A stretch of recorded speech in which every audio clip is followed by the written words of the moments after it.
আমাদের যদি কোনো জায়গা কেটে যায় তাহলে ওই কাটা জায়গা পরিষ্কার করার জন্য আমরা ডেটল ব্যবহার করি, কি তাই তো? আবার অনেক সময় কিন্তু পটাশিয়াম পারম্যাঙ্গানেটকেও ওই কাটা জায়গা পরিষ্কার করার জন্য ব্যবহার করা হয়ে থাকে। আজকে আমরা দেখে নেব এই ডেটল আর পটাশিয়াম পারম্যাঙ্গানেটকে যদি আমরা একসাথে মেশাই তাহলে কি হতে পারে, চলো দেখি। এবার আমি এই পটাশিয়াম পারম্যাঙ্গানেটকে এর মধ্যে ঢেলে নিলাম। এবার এর মধ্যে কিছুটা আমি ডেটল ঢেলে দেব, একটু ওয়েট করতে হবে।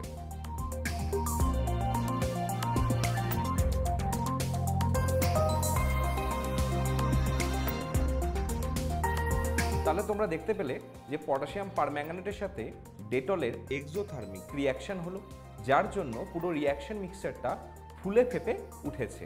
তো এই ধরনের রিয়াকশনগুলোকে বলা হয় এক্সোথার্মিক রিয়াকশন বা তাপদায়ী বিক্রিয়া।